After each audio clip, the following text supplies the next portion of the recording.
Hello, welcome to another episode of Magic Tuesday, and today, as promised on our last Tuesday's show, we are going to talk about Davinci Resolve Media Tab. Yes guys, Davinci Resolve is a software that combines all the traditional softwares that includes editing, color grading, audio mastering, all in one.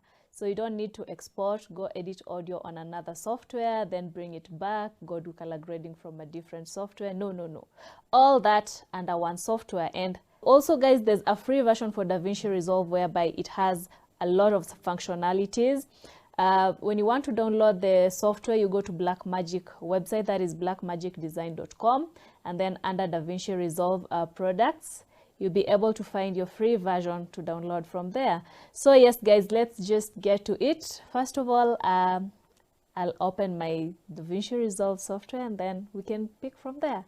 Yes guys, so I'm opening my Davinci Resolve software right now. I'm using a Mac.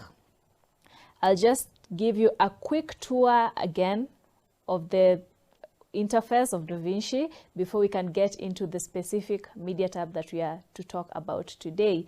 So when Davinci Resolve is loading, it loads all the components that come with the software. That includes the audio tab, and then the color, the fusion, and editing. So yes, this is what you get when the software first opens. All you need to do is create a project. So I'll create a new project. You click under new project. You just give your project any name depending on what project it is you're working on. So mine, I'll just rename it training and create. When the software opens, that is the first interface you get. I'll just take you quickly through the tabs that I'm talking about. That is all these traditional editing softwares merged into one. So we have the first tab right here, which is the media tab, our key focus for today. And then we have edit tab, we have timeline, and then fusion. This is where you do all, sorry, it was still loading fusion. This is where you do all your 2D and 3D animations and compositions. And then we have color tab. This is where you come to do all your color grading. Then Fairlight, this is where you do your audio mastering, and finally exporting. So that is called Deliver on Davinci. Yes guys, so that is the main interface of Davinci Resolve. That is all we have. I'll just go back to our media tab, which is our main focus for today. So under the media tab, we have the interface toolbar right up here. This is the interface toolbar. On the interface toolbar, you can collapse and open multiple windows depending on what it is you're working on. Like right now, I can close media storage and open clone tool, or close clone tool and open media storage. I can as well open these other tabs on this end and close them at the same time. So it depends with what it is you're focusing on at that specific time. It gives you also more room to work with whatever tab it is you're working with, the specific window. So we have that, and then we have media storage. Media storage, this is where you access all your drives and the contents in the drives. So on my PC, I have 4 drives. I have the PC's drive, and then I have other network drives also attached to connected to my PC right now. That is Evo Projects and Evo Media. So whichever storage you've saved, whatever it is you want to work with, you can just click here and then be able to browse on the files that you want to work with. As you can see right now, everything is on list mode. I can change that to thumbnail mode. Thumbnail mode is whereby you're able to see exactly what the footage contains and be able to scroll in the footage before even adding the footage to your media pool.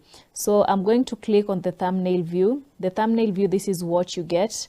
You're able to tell that this is audio file, and then these are video files. And in the video files, you're able to tell what type of clip it is you have right there.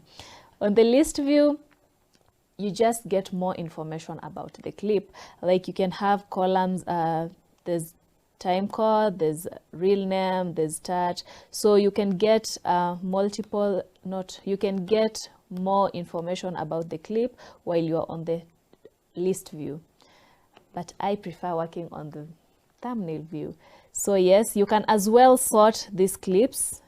Sorry, yes, you can sort via file name, you can sort via real name. So when you sort your files, they automatically arrange themselves as per whatever method it is you've selected for the sorting. And then when I click here, you see when I place my mouse on whatever clip it is or whatever audio track it is, you're able to see this on this window right here. This window is called the viewer. This is called the viewer because this is where you preview all your footage. Right now I'm able to scroll. The viewer has its transport controls down here, that is play, stop, forward, back, and then next clip, previous clip, and loop. This controls as well, like now scrolling into the clip, you can as well do that from this other side, the side view. For you to be able to do this, you need to activate it first. So you come to the viewer options, under viewer options, that is here, you click on live media preview. Live media preview. Right now I don't have it selected, so when I go back here and try to do that, then nothing will happen because that option is not selected. So I'll just go back and activate that. So you can actually scroll and be sure that this is the clip you want before you add it to the media pool. The next thing we're going to talk about is now how to import this footage or files that you have into your media pool. There are several ways of doing that. The first way is drag and drop. You can drag one clip and drop it to the media pool, or you can select multiple and drop. You just drag and drop that. So that is one way of getting files into your media pool. Well, another way you can import clips from your drives is by, if you know exactly the folder that you want to work with, and that folder contains all your files, that includes audio, video, images, you just drag, you click, like right now I know this media folder is what I want to work with because I have everything already put in there. I'll just click that and drag onto the side view of the media pool, and it will automatically create a bin for me. Up to right now, I believe that you already see that it's important for you to come to the media tab first, organize your footage before you go into editing, because with this then you have much more time when it goes to editing because you have everything already arranged and organized as you want to work. So yes, that automatically created a bin for me, and then I have everything in here. Though I have everything mixed into one, that includes the audio and the video. So you can as well create a new bin by just right clicking here and create a new bin and then rename it as well. Let's say I want that return audio, and then I can have some audio files dragged and dropped in there, or I can just have these ones drag and drop into the audio. Yes, so that is how you do it. That is how you create. Another way of importing files is by going directly, I'm using a Mac, so I can go directly to Finder window and just navigate to where I have my project saved. Let's say I want to import something different. Okay, let's just find anything. Yeah, let's say we want to import these. So I can just click that and drop.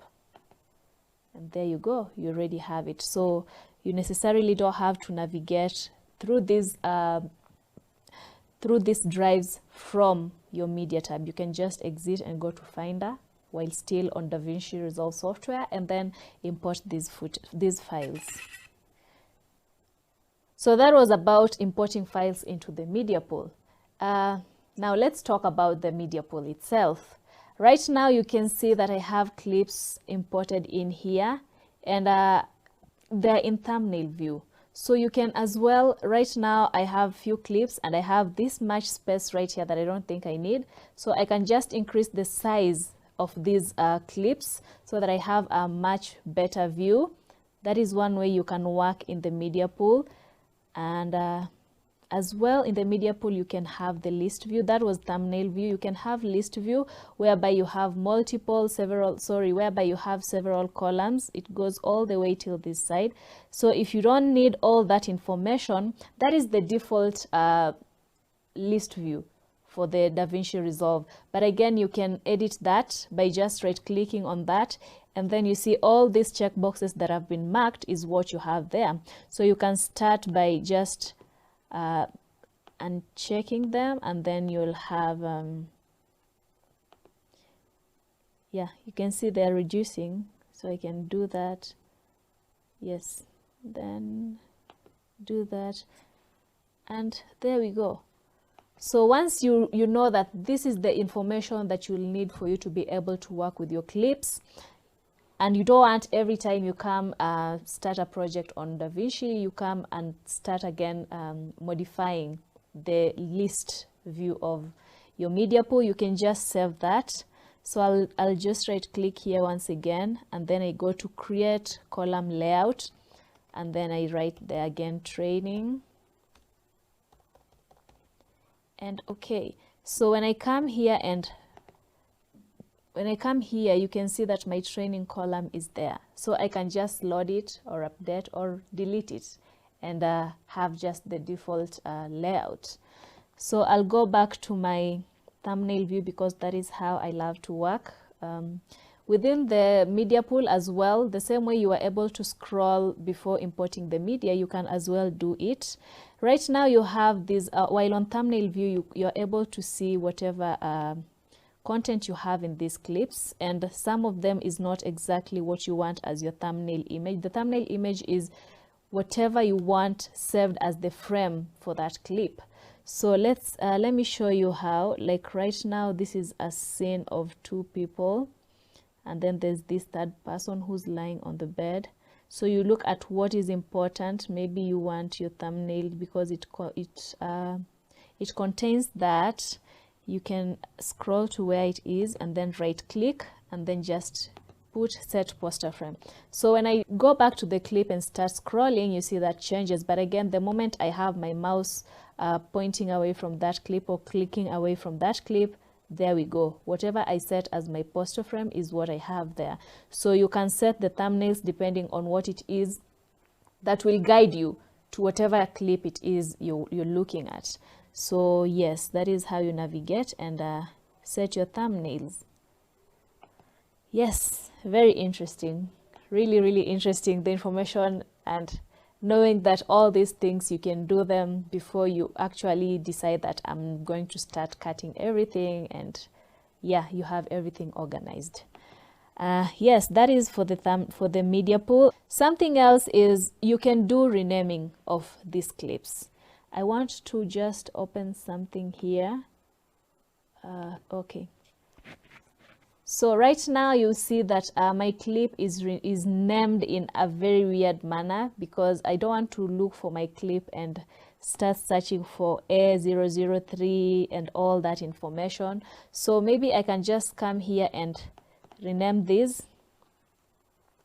and write, maybe, is that a hospital or something? I don't know if it's inside a spaceship, but I'll just give it any name, so don't mind me. The footage I found from Blackmagic website, and I decided to use them because they're really nice quality and it's what I needed. So I'm going to just write here spaceship. And something to notice is when you rename a clip, it does not affect the details. That is the metadata details of the clip. So that one still remains the same. It's only for you to be able to navigate on your media pool. So you can rename these clips. Some people like renaming their clips with scene, tech, short, and all that. Some people just like naming with the characters. Now you just say that Fauzia, all these clips that have Fauzia, so you just say Fauzia medium, Fauzia long shot, Fauzia close up. If you're working on a very small project, then renaming the clips with the names is a bit, I think it's good because you don't have so many characters you're looking into, and also you're working with maybe one or two, and that is really nice. So yes, again, whatever works for you is not what works for me. So be free to use to rename the clips as you please, and in a way that you know you will get your clips in a faster way when you get into the editing. There's something else that is very, very important. You find that if you're working on this professional project, like let's say you're doing an advert, or you're doing a short film, or let's say it's a movie, you find that most setups, audio and video, are usually recorded separately. So you find there's an audio guy and then there's a camera person, and these two need to be merged at the end of all these things. So you can do syncing while on the media tab, so that when you get to the editing, you don't have to waste much time again starting to sync these things. So I'm going to show you how to sync. There's two modes of syncing on Davinci. That is the manual mode and automatic mode. So the manual mode is, let's talk about manual first. You have to first of all find the visual sync point and the audio sync point. So visual is when this person starts speaking, or if you have a slate or clapperboard where the slate claps, that is when you have your visual point. And then you make sure that also on the audio you go to that exact time when that slate just clapped. So I'm going to use just let's say this is where the guy starts speaking. Let's just assume that is our visual point, and then you come to the audio as well. And so this is the manual way. So I'm going to just go back with my mouse. Once you have identified the visual and the audio sync points, all you have to do is click these. When you do link, the controls, let me just undo that first of all. You see, we have these controls right here under the waveform. That is, I can play this audio from here, and I can scroll through the audio from here. But again, the moment I link, that disappears because I don't have control over audio only anymore. This audio has been embedded with the video. So if you want to do the editing for the audio, you have to go back to the video. That is the manual syncing. And then now automatic syncing. When you want to do auto syncing, let's say, for example, say this spaceship, what clip? Yeah, this is the clip that I need to do automatic syncing. And let's listen to this audio and what this person is saying. Okay.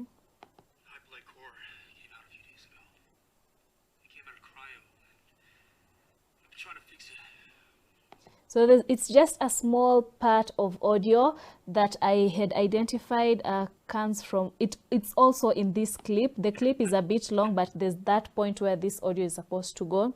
So all you have to do is identify the audio and then select the clip that you want to. Here you go. And then all you have to do is right click.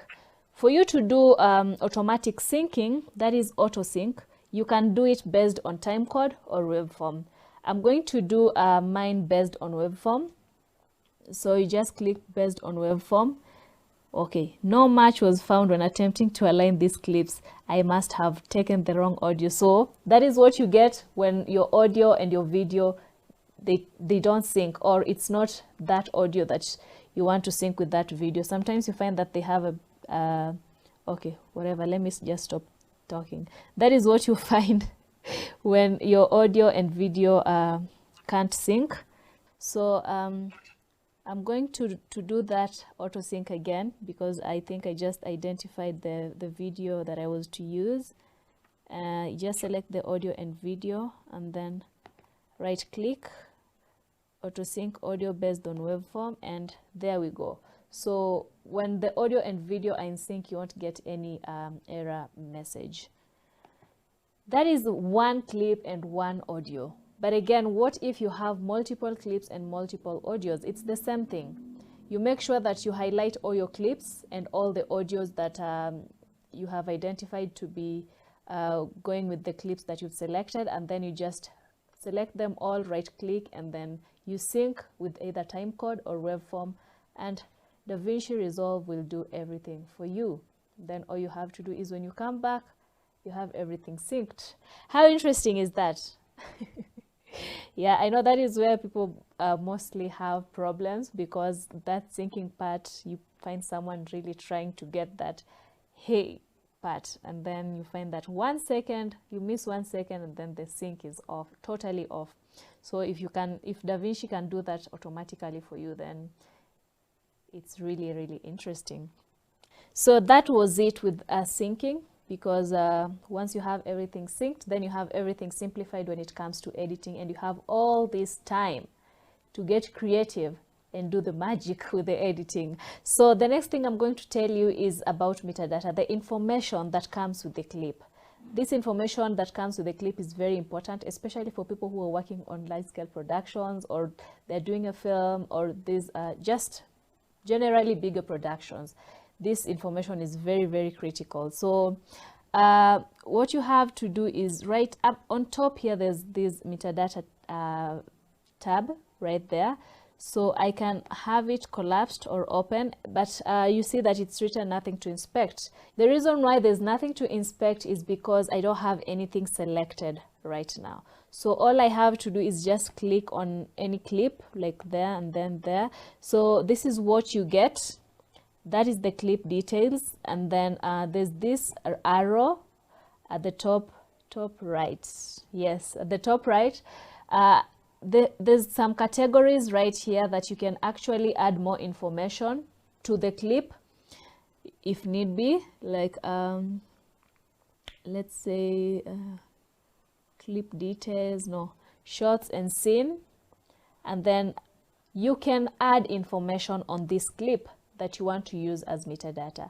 So I can come right here and then just write, I don't know this guy's name because I've not watched these clips. Yeah, forgive me for that, but I'm just going to name this guy. There you go. So I have this clip renamed as, I have a keyword guy, and then I have this here, he's still here as well, so I can as well write there guy. Yes, and then what else? So this one has a lady, can write lady, and then guy and lady, sorry, guy and lady. There you go. Even this one has both of them, so I'm going to add their guy. All right, so this, I picked the wrong guy, so I'm going to do guy. There we go.